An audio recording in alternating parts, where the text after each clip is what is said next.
venues, but obviously this is like our home venue, so I'm really happy with it. And but when you see the photo, I think it'll answer your question a little bit. And it was a fun thing, and it turned out really well, I think. And it's very different, but I think again we can use similar staging for television. I think it came off really well from what I saw on TV. Austin, what's up? Tony, what's up, man? So you help run the Fulham FC. Yes, sir. Okay, and then you help run the Jaguars as well, and now you're All Elite Wrestling.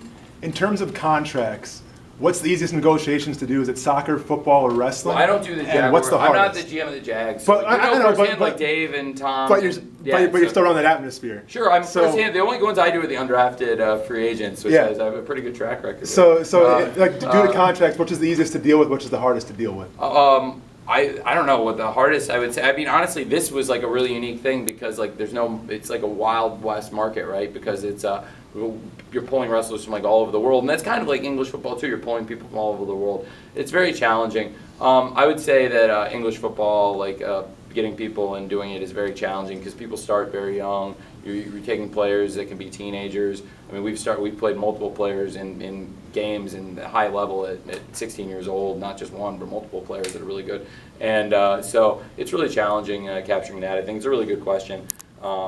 Yeah, it's great to see you here. It's cool being back in the stadium. That's weird. Tony, what? Oh, go ahead. You go, Chris. It's not that often that a tag team match is the main event of a pay-per-view. It was awesome, then it was different. Whose idea is it to have a match like that to be the main event? I was in a group chat. We were talking about it in like our collective chat that we all try. That's thousands and thousands, tens of thousands of messages deep. And it was one of those things. And I can't remember if it was Cody or Matt or Nick, but somebody said it, and just that we do it. It might have been Cody. But the guys dreamed up. It was like perfect, and everyone was one of those things where like so often when one of us has an idea that's good, almost everyone is going to chime in and be like, "Yeah, it's a really good idea." We all bought into it right away. It was a great, perfect main event for this. It's like a feel-good match on a show where there was Chris got some heat on Hangman, and then Hangman obviously got the comeback, but really a feel-good show in a lot of ways. I don't think we really crossed lines, or didn't intend to at least, and presented still like a really compelling show. Which is the goal is for TV, and I think it was like a pretty good run. It was very different from Fighter, very different show from Fighter, and a lot of people ask me specifically like what you might see like different from Fighter from our TV show, and I thought this show was probably more reminiscent of what you'll see on TNT. Tony, what did you think of the length of the show tonight? And what are the challenges it will present when you do TV, and that time restrictions will be tight? That was really good. I mean, certainly like Cody said, I mean, with the heat and stuff, maybe you could have done one less match, but I felt like every match was really good. And there wasn't one match that I thought you wouldn't want to have, because I thought everybody delivered, and we told stories, and there were compelling reasons for there to be all these matches, either going into it or at least coming out. There were really compelling reasons, I think, for all these matches, and some of them you may not know yet, but we'll have compelling reasons that we did these matches. And I think I thought it was great. I really loved the show. I mean, my feel watching it was like I thought it was a great length, but I understand if it's like a really hot show, maybe you wear people down. But I didn't feel that. I mean, I felt like people loved the main event. It was like, and certainly everybody was really excited and pumped down to the speech at the end. And I mean, the match is over, and still everybody couldn't get enough of what they were seeing, because everybody knew it was like a special moment, both the reconciliation of Cody and Dustin Rhodes and the Young Bucks, but also what was to come with the Czech celebration. And it was cool for me to get my dad out there. I was excited to do that, have Kenny go out with him, and Brandy. That was neat. And the challenges. October's not that far away. When do you guys plan on starting to announce what venues you're going to be running? We'll announce it won't be that long. I mean, it's coming, and we're working on it, and there'll be definitely an announcement soon. And I would say, hopefully we've got a lot to do before All Out, but we've also got some time before All Out to build, the stories, build up the Chris Jericho Hangman title match, build up Kenny Omega versus Jon Moxley, and build up, Cody Rhodes versus Shawn Spears, and build up more of the big matches that we have planned. So I think, I would say, well before All Out, and I can't give an exact date, but certainly before, it'll be before All Out, but we're really focusing on getting to All Out. And along the way, I'll definitely have more information. Will the TV night announcement come before All Out too, or no? Yeah, we'll definitely make an announcement before All Out of night and some dates and stuff, and it'll be really exciting. And hopefully announce what we're going to do. A really big debut show planned, and then after that, I'm really excited because I think there's been a void for a long time, and I think the interest we've done and the business we're doing shows that there's a real genuine demand for our product, and that there is a demand for wrestling with these kind of production values and this caliber of wrestling, this kind of focus on wrestling, and just like the mindset we have for it.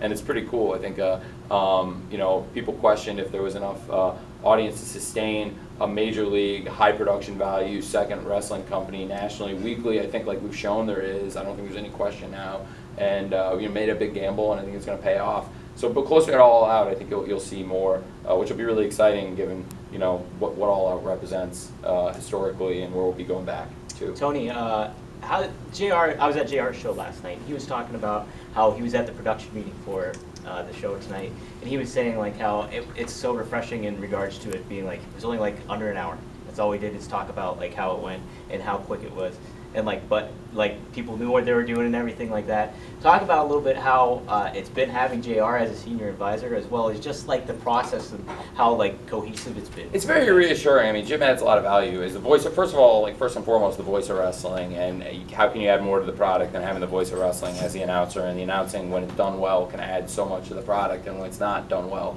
it can detract a lot from the product. And for us, I think Jim adds a ton. Jim's awesome. And then as a senior advisor, Jim, I mean, that's great too, because he's a great shoulder to lean on, and he has great advice. And also after the shows, he gives great feedback. Obviously, firsthand, he's in the production meetings. He's got a lot of great observations, had a lot of great ideas. But again, yeah, we don't have to be in there all night because I think we're really well prepared. We have good notes going in, very well organized, and yeah, all the shows have really gone well. But I have to credit Jim because like he has a lot of wisdom, but he also has been really open to different stuff, like different wrestlers, and has gone out of his way to like learn a lot of wrestlers that he had never called matches for. There's some guys through New Japan that he was very familiar with and did get to know. But there's a lot of wrestlers that Jim's really getting to know for the first time, like through these shows, and I think he's shining like across the show, and I'm really happy with all the main cards are done, and I think Jim's been fantastic on all of them. So I'm really happy with Jim, and I'm glad he enjoyed the production meeting. Yeah, he did. That's great. It was a good meeting. It was a fun meeting.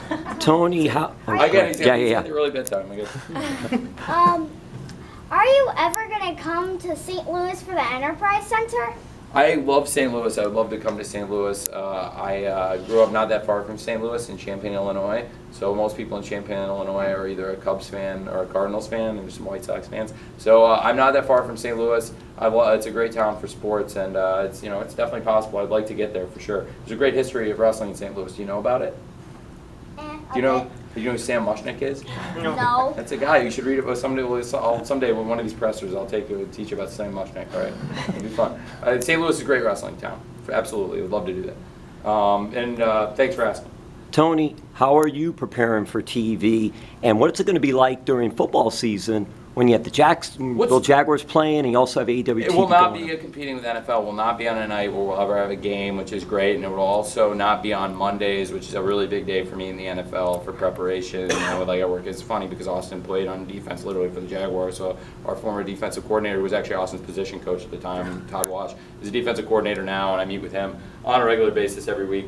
And a lot of that work starts on Monday right after the previous game, and really get into the grind. I'll be able to at least get a really good Monday in here, hit the production meeting on Tuesday, and I'm also going to be I think you'll see frankly it's not a secret, like we're either going to be doing the show Tuesday or Wednesday, and I think people are going to get an announcement on where and when soon. But the fact we're doing like a weekly show on a night that doesn't compete with the NFL, that doesn't compete with, at that point, any other major national wrestling show, that allows the audience to like really experience like as much high budget, high profile, exciting wrestling as possible. Like we're going to present that every week, I guarantee it. And so yeah, it's going to be really hard maintaining the schedule. I get asked about it like every presser, but it's really hard. But again, we pulled. The Fulham fans are very, we've had. I was not happy when the club got relegated. It was every bit as miserable as it was exciting 1 year earlier when they got promoted, and it was certainly a far cry from where they were a few years over before I took over as a general manager. They finished 17th and 20th. And then I took over, we finished 6th and 3rd, and then got promoted 3rd. And this year, unfortunately, out of 20 teams in the Premier League, we finished 19th. It's very hard. Most teams that come up out of the championship actually do. 16 out of 27 playoff winners have been immediately relegated. It was really hard on me, and it was also at a very difficult time as we were kind of getting this going into Double or Nothing. But I was working in both places, and actually in April, I started working on a transfer that we pulled off today, and was able to be in the production meeting last night, up this morning, and securing what's I think a really important piece of business for Fulham's future, and that's a good example. It's a light time for the Jaguars right now. It's going to absolutely, when TV gets going, it's going to be nuts. But I'm going to do my best, and I think we can do well in all places: AEW, Fulham, and the Jaguars, and all the other businesses I work at. It seems like every wrestling owner in history has been an on-screen character. Are you giving thought to potentially doing that? Are you open to that if the story is right? Or are you like, I don't think every wrestling owner and character's been. I mean, like at least seems like a broadly, bit like well, a recently. lot of times just like a broad babyface, like doing like what I had my dad do, bring the check out or whatever. Like I mean, like I wasn't like it wasn't like Jim Crockett ever turning heel or like you don't have to do it. Like you know what I mean? Like so like I don't think you can just be like if my dad hadn't wanted to do the thing, I could have just as easily brought the check out. I don't think I would have been like trying to be a character. We're just trying to do a nice thing. This city is our building. It's our building. It's the only building that we're doing there, so I thought it was cool. But I was glad he wanted to do it because I didn't want to go out. I really don't have no desire to go out there. I'm happy sitting behind the curtain at that desk. Your dad, Jack Tunney of the company? He's a Jack Tunney of the Is my dad the Jack Tunney? Yeah. No.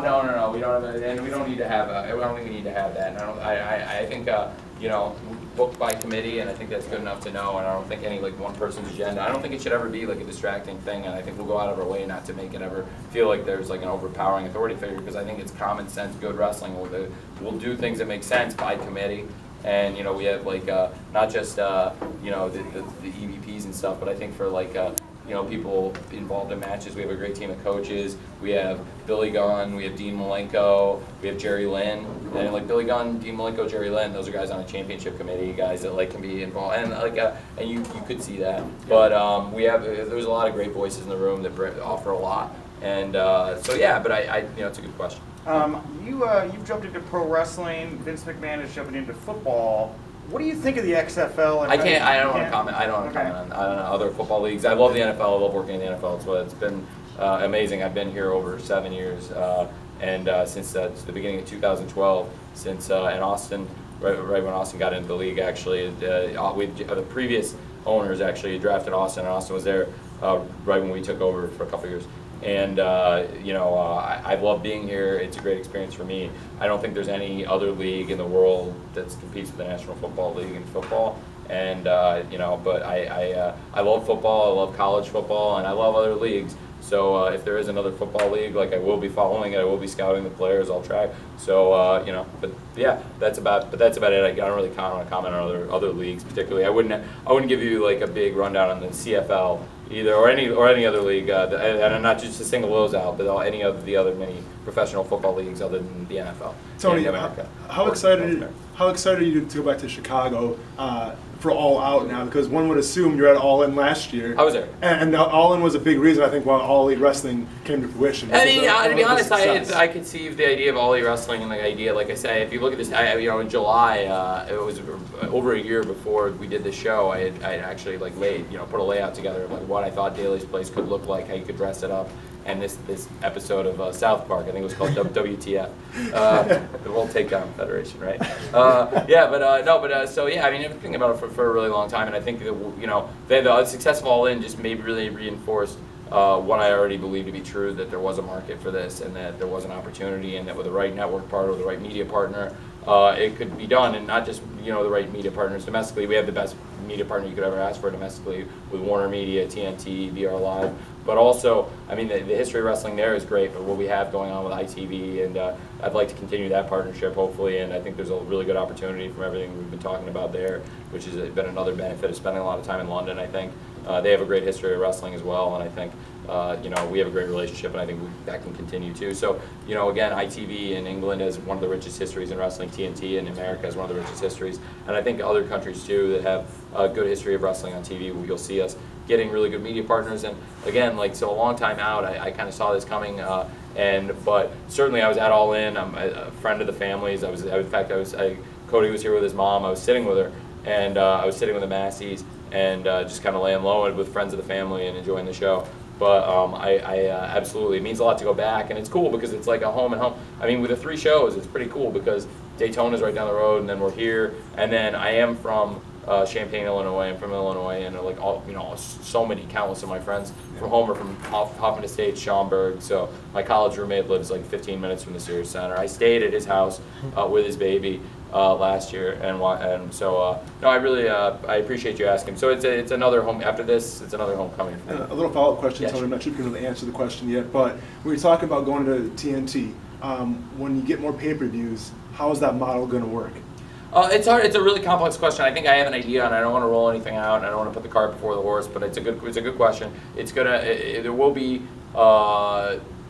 pay-per-views. Right now we're doing roughly. It's not exactly spaced out month apart, but effectively it was a pay-per-view in May, Double or Nothing, and then there are pay-per-view level shows in June and July with Fighter Fest and Fight for the Fallen, and then now a big, huge pay-per-view coming up, as you referenced, All Out, August 31st.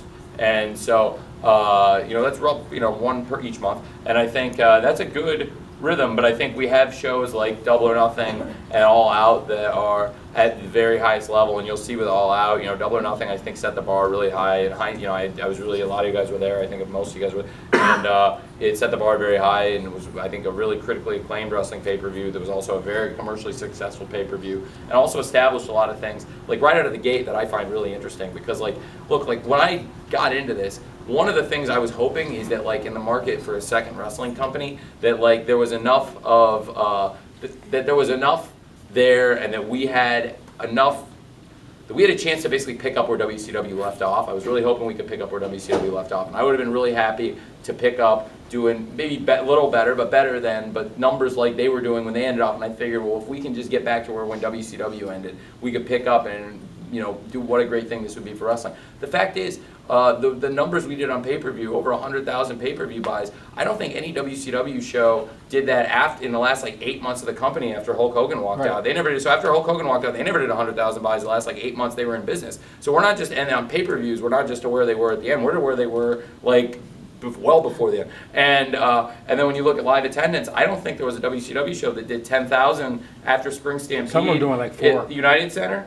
Yeah, United Center of April of 2000. So that's almost a year, 11 months before the company went into business. So the last 11 months out of WCW, they didn't do any gates over 10,000 live paid. We're doing 2 now in our first 4 shows, and for the other, the other 2 weren't even set up for that. But I think, I do think absolutely, we have a great chance to do something special. And as far as the number of pay-per-views, I'm not sure what the right number is, but I do know there's going to be shows that are going to be longer, where there's going to be more behind them. And I think you'll see that. The audience, it's not just me picking those shows. It's natural selection. You'll see. I think there's going to be a StarCast 3 in Chicago. And it's going to be a really special weekend. There's going to be a lot happening there. But the right number of pay-per-views, I don't know the exact number for you right now, but we won't cram. I want to give people the amount of wrestling they want to see. So we need to pick the perfect number. And I think you don't want to oversaturate, and that's one of the things we're trying to be really careful of doing here with the weekly TV, with what I expect to be a 2-hour weekly TV show that I've been pretty consistent about wanting to do, and not a lot more than that, if any. And pay-per-view wise, it's definitely, I could see why people would be concerned. Just too much is not a good thing when it comes to pay-per-view. Tony, as far as talent goes and people working behind the scenes even in the company, are you comfortable right now with how many people you have hired, talent, and also those working in the office? Yeah, we have a great group in the office. I mean, there's somebody who's going to add tremendous value, then I'm always looking for somebody that's going to make this a better company, and I think people like that are come available. But at this time, we have a great group, and I'm really happy about where we are in terms of not just in terms of the staff and the wrestling roster. I think we have a great top to bottom company right now, so I feel really good about where we're at. I think we've done a great job building, and we just have to keep producing really good shows like the 3 we've done so far. But I'm glad you asked. I think it's really good where we're at, not just from a wrestling perspective, but a staffing perspective too. The people in the office are great. Tony, you mentioned a lot of you guys mentioned about it being like a sport. You want it more sports-oriented kind of thing. Yeah, sure. Is there anything more that you want to implement that you haven't really gotten a chance to yet without having a television deal or having the TV? Yeah, I think we talked about the tag team tournament, and it won't be the only tournament. I think certainly that is something I'm really focused on, and right out of the gate, I think that'll be one of the key focuses. If not in the first episode of TV, certainly the very early stages, and in October, you'll see our weekly TV shows will be focused. When we get to the fall, you'll see a heavy focus on this tag team tournament, and I think that that's similar to what you see in sports with playoffs. There'll be a similar format, and I think now there's going to be a match at All Out to determine who gets the bye in the first round, and I think there'll be a lot of interest in that too. It's a great opportunity, and I think people will be interested in that tournament because I've seen a lot of people saying that they think we have a great tag team scene, one of the best tag team scenes, and to me, I think it is one of the best tag team scenes, and that's not by accident. Something everything's by design here, and for the most part, and I think that's one thing we've put a lot of emphasis on is tag team wrestling. So that's certainly one element of the sporting presentation, and there'll be a lot more of those to come.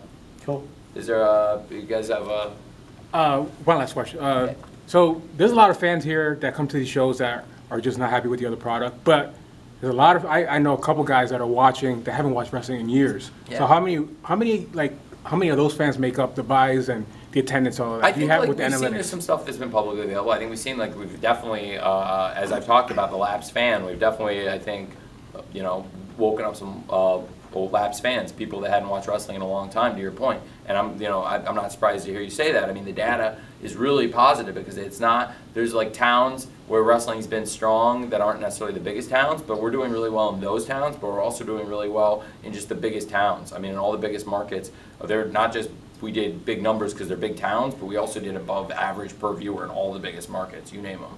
And that's really bodes really well for us, not just in terms of we're going to be successful, we're going to do big ratings, but now for advertisers, that's like really valuable. And I hope we gave people a show they can really hang their hat on. And again, this is probably more along the lines of what you'll see from a TV show from us in terms of pushing the line, because I mean, look, it's a great wrestling product, and I don't want to give people something that they feel like isn't exciting. And I felt like we did a really, really exciting show, and in a 2-hour live TV format, I think that's similar. And maybe on TV you could even push the envelope a little more, but I wouldn't. Like I said, there's a difference between what we did at some of the stuff at Fighter Fest, like what you might do in a lights out hardcore match, and what you do, on TNT and primetime weekly.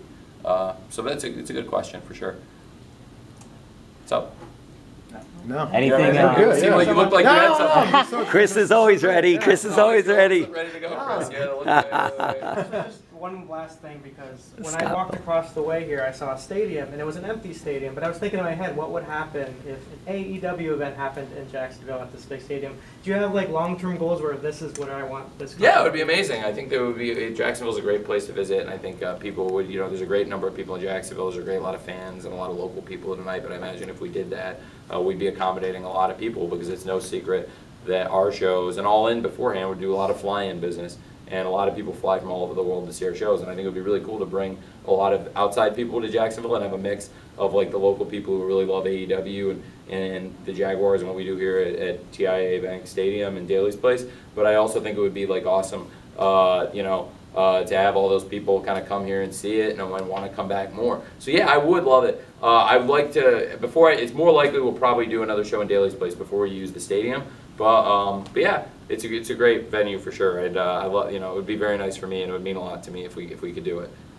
Tony, there's been over the course of a few pay-per-views, there's been a few multi-person matches a lot of the time.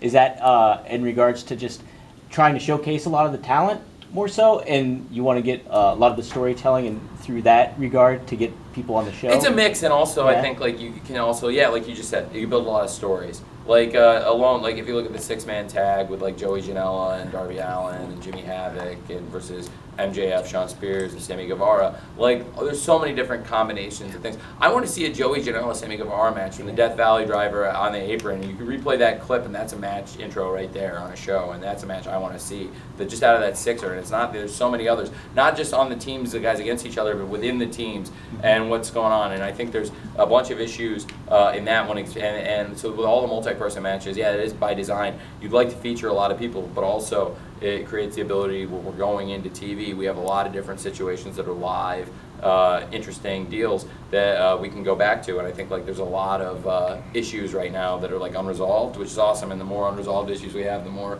potential great matches. And we have this awesome roster of people. I want to see all those matches, and I think people do too. So yeah, that's good. But thanks for asking. I think that it's a really logical question, but I think it's kind of both. Yeah, cool. Thank you. Yeah, sure. Hey, anybody got anything?